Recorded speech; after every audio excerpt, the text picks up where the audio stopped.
This is the Sunshine Cathedral perspective. Faith history is made as Pope, Catholic Church, and the Church of England will bless LGBTQ plus couples. Within hours of each other, both the Church of England and Pope Francis for the Roman Catholic Church formally approved allowing priests to bless same-sex couples. This is a radical change to both churches' policies. Both churches insisted in new documents that people seeking God's love and mercy shouldn't be subject to, quote, an exhaustive moral analysis to receive it, end quote.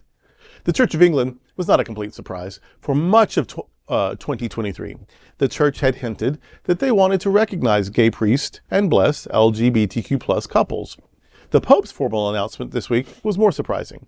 It comes at the end of 2023 and a year of dramatic signals from the Pontiff, including censure of 2 anti-LGBTQ cardinals and growing verbal embracement of the queer community. Both declarations stopped well short of any recognition of marriage.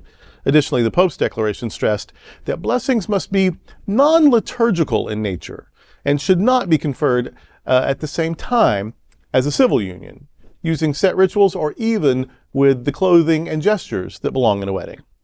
The document said, quote, ultimately, a blessing offers people a means to increase their trust in God, end quote.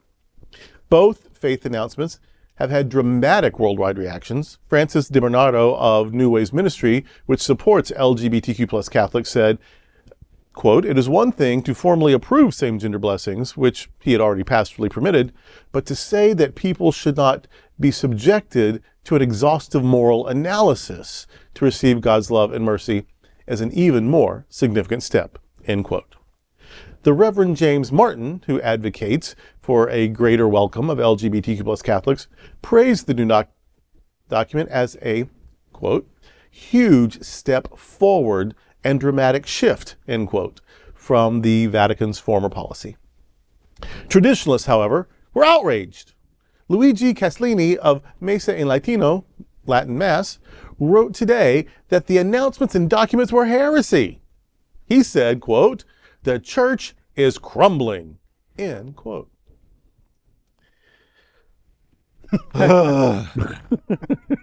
All right, let me say a few things. And then y'all say some things, and maybe we'll just give each other oxygen. Here's the thing.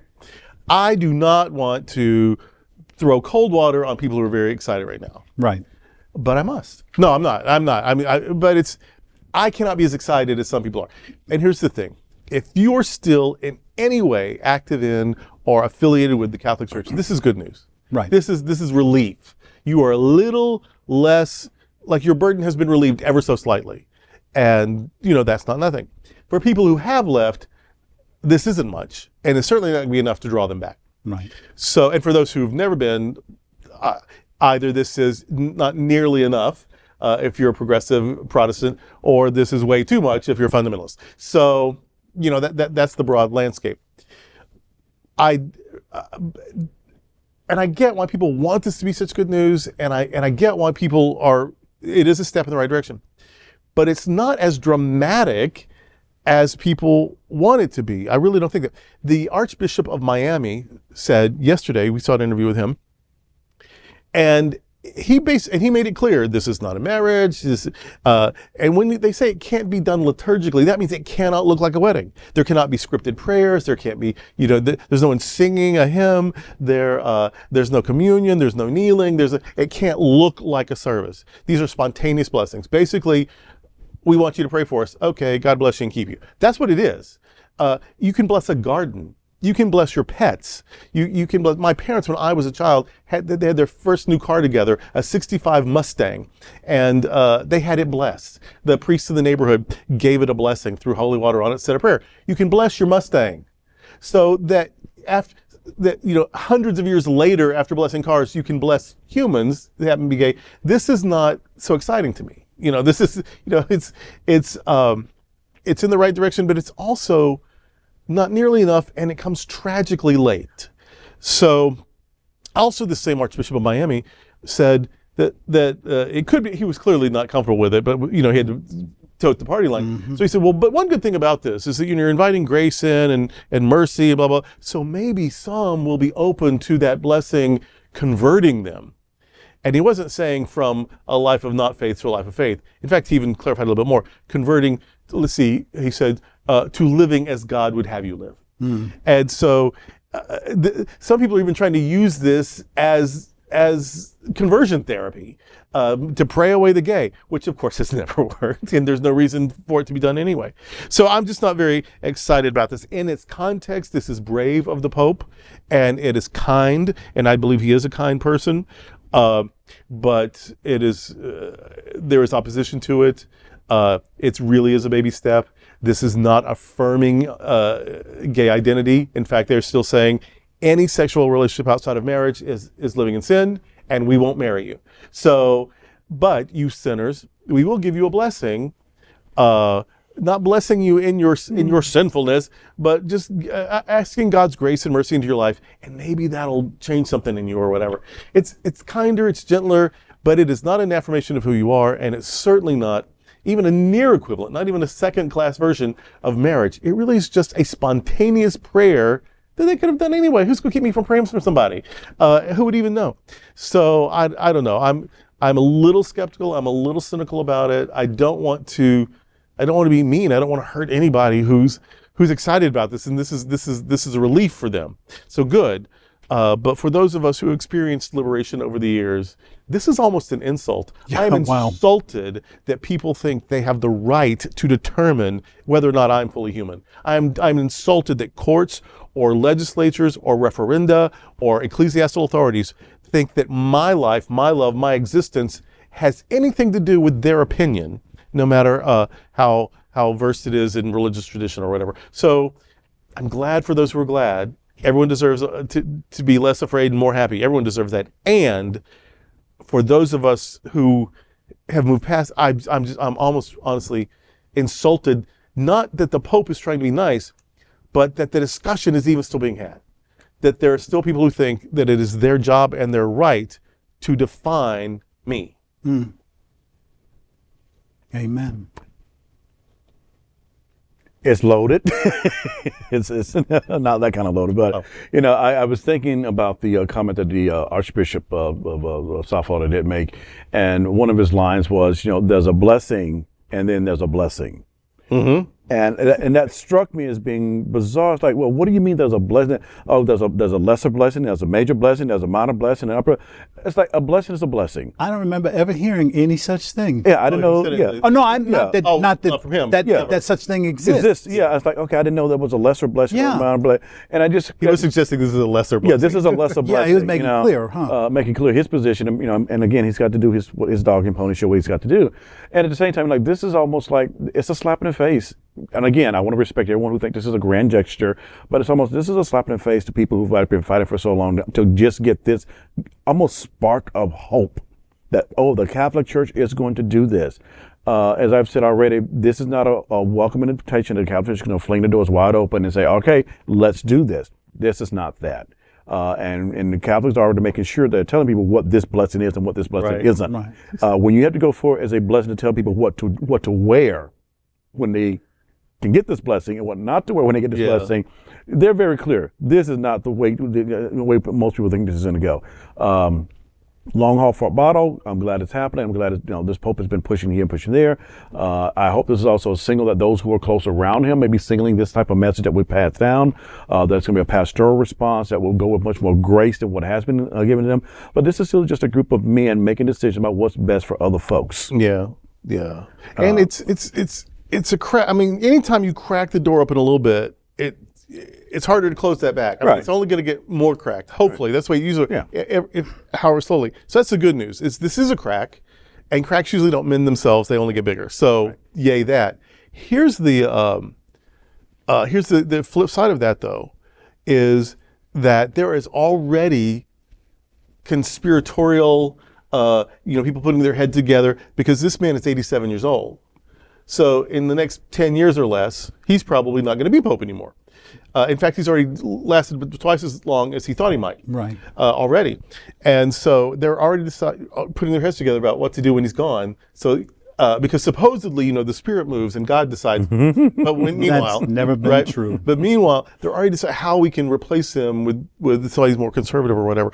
So, and we've learned in our own country, we've learned in our own politics, like with Roe v. Wade, or the Voting Rights Act, anything that is decided can be changed. Nothing is safe. Now the attitudes, the crack never ends, but the decrees can happen and just put the kibosh on it. So it's they could get someone who just tries to reverse all this, slams it down, because anything that you're given can be taken away. Which is why I'm mad that people get to decide whether we matter or not, because they can, whatever they decide, they can change their mind later. I also want to just say this about the guy who said that it's heresy. No, it ain't. No, there is nothing fundamental about this. The Eucharist, the scriptures, all the things. None of that is for a person who has submitted to forced celibacy to talk about that some kind of sexual difference is heresy. No, it's not by the definition of the word. It really isn't. And secondly, that anybody with a straight face would use the word heresy in the 21st century makes me laugh, because we now have different ways of knowing than just having an institution tell you what the gods from on high said. So with science, with experience, with empiricism, with research, with all of these ways of knowing, with poetry, with art, with science, all of these ways of knowing, heresy is really not even a thing.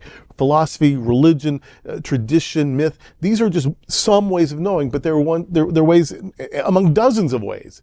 And so that there's only one way to know a thing, and if you disagree, that's heresy. Yeah, that flew in the 11th century, but that anyone would say that now is embarrassing. And finally, that he said that this is the church crumbling. Well, fine. Yeah. You know what I mean? Bishop Spong, John Spong, used to say, and he got this from a mentor, any God that can be killed ought to be killed.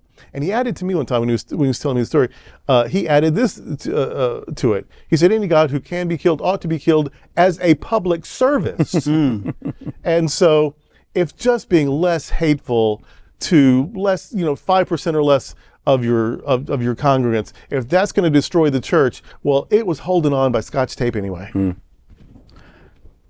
You guys have kind of covered everything. I just thought about the College of Cardinals and what they're going to do with this when they have to vote for the next pope. And I think one of the things that Pope Francis is trying to do is to make sure that the cardinals that he puts in, think more like him than they do of the former pope. There was one other thing. I don't want to be wrong, but I think that the current Archbishop in Miami was there when I graduated from St. Thomas.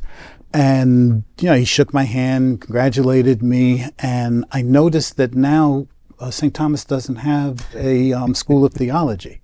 So you broke the church? It wasn't just me, but I will tell you something funny. A lot of gay people, and the professors were more progressive than you could ever imagine them to be. They were academics, and even one of my professors was a staunch, dyed-in-the-wool conservative Catholic, and she was one of the most powerful professors that I've ever had. Taught me a lot about how to read things and understand the nuance in them. And for this Pope, you know what? He's at least giving people a little bit of cover. Yeah. He's at least telling Catholics and the rest of the world, and he's very loud about it, that homosexuality should not be considered the negative that so many of today's politicians want it to be. So if he can get that door cracked open a little bit more and let gay folk, queer folk understand that they do have a place in every single church, and they may never be completely comfortable in the Catholic Church, this Pope, who is supposed to be God's voice on earth. The vicar of Christ. So if somebody is telling you that the vicar of Christ is preaching heresy, maybe you need to look at that heretic and find out what their problem is. That was a stunning statement. Yeah, that was wild. And I just, the last thing, and let's, but this is about, gay blessings for gay people. This doesn't even come close to touching the ordination of women in the Catholic Church. Oh gosh. Oh no. So I think that they're still very opposed to phobic to a lot of things. And so I think that this some may be afraid that this is a thing that will cause it all to crumble, and it needs to crumble, because if this goes, then what's next? And I'm sure that there's a lot of people who are on the line fearing what's going to be next. And if this leads to a tsunami of inclusion and tolerance, I'm all for it. I will apologize on this same show. I will apologize for saying that it was too little and it wasn't going to lead too much. I'll be happily wrong. So there we have it.